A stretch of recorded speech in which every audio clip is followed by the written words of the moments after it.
Praise lord. మన ప్రభువును రక్షకుడైనటువంటి యేసుక్రీస్తు నామంలో సర్వశుభాలు తెలియజేస్తున్నాను. ప్రియమైన దేవుని బిడ్డలారా, అంశం విశ్వాసం గురించి మనం కొన్ని మాటలు నేర్చుకుందాం. విశ్వాసం అంటే ఒక వ్యక్తి ఎగ్జామ్స్ రాసి దాని ఫలితాల కోసం ఎదురు చూస్తాడు.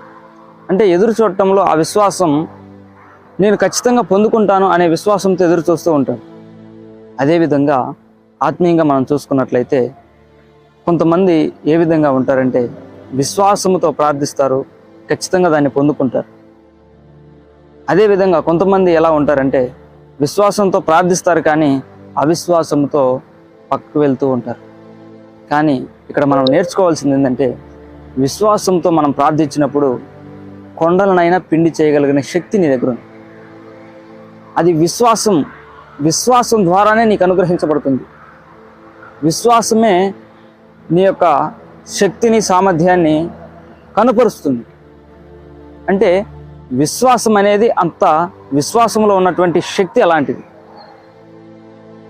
విశ్వాసంతో ఎప్పుడైతే నువ్వు ప్రార్థిస్తావో ఖచ్చితంగా అది జరుగుతుంది. విశ్వాసంతో ఎప్పుడైతే దేవుణ్ణి అడిగి ముందుకు కొనసాగుతావో అప్పుడు అది ఖచ్చితంగా జరుగుతుంది. కొన్ని పరిస్థితుల్లో నిన్ను పరిశీలించడానికైనా సరే విశ్వాసంతో నీవు అడిగి ఎదురు చూస్తూ ఉన్నప్పుడు నిన్ను ఒకసారి పరిశీలించాలని అలా ఉన్నప్పుడు చివరి వరకు నీ విశ్వాసంతో ఎదురు చూస్తావు. కానీ ఆ సమయానికి నువ్వు విశ్వాసం కోల్పోయినప్పుడు, ఆ సమయంలో దేవుడు గొప్ప కార్యం జరిగించినప్పుడు నీ వేసేటువంటి ప్రతి అడుగడుగునా కూడా విశ్వాసాన్ని కనపరుస్తాడు దేవుడు. నీవు విశ్వసించినటువంటి ఆ విశ్వాసాన్ని దేవుడు అడుగడుగున నీకు కనపరుస్తాడు. కనపరిచినప్పుడు అప్పుడు నీకు అర్థమవుతుంది ఎలా అంటే నిజమే, అంతం వరకు కూడా, చివరి వరకు కూడా నేను విశ్వాసంతో ఉన్నా, ఆ ఒక్క క్షణం విశ్వాసంతో ఉండలేకపోయానే అనేది. విశ్వాసంతో ఉండి నువ్వు ఎప్పుడైతే దేవుణ్ణి అడుగుతావో ఖచ్చితంగా అది పొందుకుంటావు. అది నీ కుటుంబ విషయం కావచ్చు, ఫైనాన్షియల్ ప్రాబ్లం కావచ్చు, నీ జీవితానికి సంబంధించిన విషయమే కావచ్చు. ఏదైనా సరే విశ్వాసంతో దేవుని అడుగు, ఖచ్చితంగా నీవు పొందుకుంటావు. ప్రియమైన దేవుని బిడ్డలారా, ఈ రోజును చూసుకున్నట్లయితే విశ్వాసంతో దేవుణ్ణి ప్రార్థిస్తాం కానీ అవిశ్వాసంతో పక్కకొస్తూ ఉంటాం. ఇంకొకరు లేదంటే కొంతమంది ఎలా ఉన్నారంటే విశ్వాసంతో అడగటం మానేస్తారు కానీ ఎదురు చూడటంలో విశ్వాసంతో ఉంటారు. ఏమైనా ఉపయోగం ఉందా అంటే ఏమీ ఉపయోగం ఉండదు. విశ్వాసంతో ఎప్పుడైతే మనం ఎదురు చూసి దేవుణ్ణి అడిగి ఎదురు చూస్తామో అది మనం ఖచ్చితంగా పొందుకుంటాం. ప్రియమైన దేవుని బిడ్డలారా, విశ్వాసంతో మనం ఎప్పుడైతే ఉండి దేవుణ్ణి దగ్గరకు మనం వెళ్ళి విశ్వాసంతో ఎప్పుడైతే అడుగుతామో ఆ విశ్వాసాన్ని నీకు అడుగడుగున కనపరుస్తూ నీవు నిలబడ్డ ప్రతి చోట నీవు విశ్వసించిన ప్రకారమే జరిగింది. నువ్వు ఎక్కడికైనా ఒక చోటకు వెళ్ళినప్పుడు ప్రభువా నన్ను అక్కడ నిలబెట్టినప్పుడు నీవు నన్ను వాడుకో అని అంటావు. నీవు విశ్వసించి దేవుడిని అడిగావు, అక్కడికి వెళ్ళి దేవుడు నిన్ను అక్కడికి నడిపించినప్పుడు కూడా నీవు విశ్వసించినట్లే అక్కడ దేవుడు నీవు విశ్వసించిన దానికంటే కూడా బలంగా నిన్ను అక్కడ నిలబెట్టుకొని వాడుకుంటాడు. కొంతమంది ఉన్నారు, ప్రభువా నా బంధువుల మధ్యలోనికి వెళ్తున్నాను, నన్ను ఒక ఉన్నతమైన స్థానంలో నిలబెట్టు అంటారు. అంటే వారి యొక్క విశ్వాసాన్ని బట్టి అడుగుతూ ఉంటారు. కానీ దేవుడు ఏం చేస్తారో తెలుసా, నీవు అనుకున్న దానికంటే, ఊహించిన దానికంటే నిన్ను ఉన్నతంగా నిలబెడతాడు అక్కడ. అది విశ్వాసం అంటే. విశ్వాసం లేకుండా దేవునికి ఇష్టలై ఉంటే కూడా అది అసాధ్యం. మనం విశ్వాసంతో ఎప్పుడైతే మనం ఉంటామో దేవునికి అది ఇష్టం. బైబిల్లో రాయబడి ఉంది, విశ్వాసం అన్నది నిరీక్షింపబడు వాటి యొక్క నిజస్వరూపం.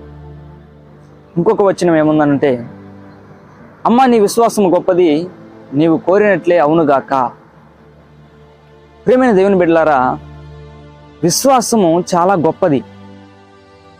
నువ్వు ఏదైతే విశ్వసిస్తున్నావో ఆ విశ్వాసము నీ ఆత్మీయ జీవితానికి ఒక పునాది లాంటిది. విశ్వాసంతో ఎప్పుడైతే నీవు దేవుని అడుగుతావో కొండనైనా సరే పిండి చేయగలుగుతావు. విశ్వాసంతో ఎప్పుడైతే ప్రార్థించగలుగుతావో రాతి గుండెనైనా సరే మాంసపు గుండెగా మారుస్తాడు దేవుడు. విశ్వాసంతో దేవుని ఎప్పుడైతే ప్రార్థిస్తావో కొండలాంటి బండలను కూడా దేవుడు కిందికి బొర్లించగలడు. ఎందుకంటే విశ్వాసంలో అంత శక్తి ఉంది, విశ్వాసంలో అంత బలం ఉంది. విశ్వాసమే మనకు విజయాన్ని ఇస్తుంది. ఎప్పుడైతే విశ్వాసం కలిగి దేవుని యొద్దకు మనం వెళ్తామో అది ఖచ్చితంగా మనం పొందుకుంటాం. విశ్వాసం లేకుండా మనం వెళ్ళి ఎన్ని ప్రయత్నాలు చేసినా కూడా అది వ్యర్థమే. కొంతమంది విశ్వాసం లేకుండా దేవుని ప్రార్థిస్తూ ఉంటారు, కానీ వారి ప్రయత్నాలు వాళ్ళు చేస్తూ ఉంటారు. అలా కాదు. కానీ దేవుడు ఒకటే చెప్తున్నాడు, విశ్వాసం కలిగి దేవుని అడుగు. దేవుడు చూపించినటువంటి విధానంలో నీవు నడువు, అప్పుడు నువ్వు ఖచ్చితంగా విజయాన్ని పొందుకుంటావు. లేదు నేను దేవుని ప్రార్థిస్తా కానీ నా అంతటికి నేనే ఉంటానని ఎప్పుడైతే నువ్వు ముందు కొనసాగుతావో అది దేవుని చిత్తానుసారంగా జరగదు, అది నీ చిత్తానుసారంగా జరుగుతుంది. ప్రియమైన దేవుని బిడ్డలారా, గమనించండి, విశ్వాసంతో అడిగినప్పుడు ఎలా ఉంటుంది, విశ్వాసం లేకుండా అడిగినప్పుడు ఎలా ఉంటుందో ఈ వీడియో ద్వారా మనం తెలుసుకొని ఉన్నాం. ఇంకా రానున్న వీడియోస్లో విశ్వాసం గురించి మరికొన్ని మాటల ద్వారా నేర్చుకుందాం. ప్రైజ్లో దేవుని నామానికి మహిమ కలుగును గాక. కళ్ళు మూసుకొని చిన్న ప్రార్థన చేసుకుందాం. మహోన్నతుడా, మహాగణుడా, నీ కొందనాలు నాయనా. నీ యందు విశ్వాసం కలిగి జీవించే భాగ్యాన్ని ఈ వీడియో వింటున్నటువంటి చూస్తున్నటువంటి ప్రతి ఒక్కరికి నాయన విశ్వాసం కలిగి జీవించగలిగే కృపను భాగ్యాన్ని మీరు అనుగ్రహించమని, వారు కోరినట్లుగా నా తండ్రి విశ్వాసముతో నిన్ను అడుగుతున్నట్లు ప్రభువా, నిన్ను అడుగుతున్నటువంటి ప్రతి కార్యాన్ని మీరు సఫలపరచమని ప్రార్థిస్తూ నజరేయుడు నమ్మదగిన యేసుక్రీస్తు నామంలో అడిగి వేడుకొని ఈ ప్రార్థన మనవి పొందుకుని ఉన్నాం మా పరలోక తండ్రి. Amen. Praise Lord. God bless you.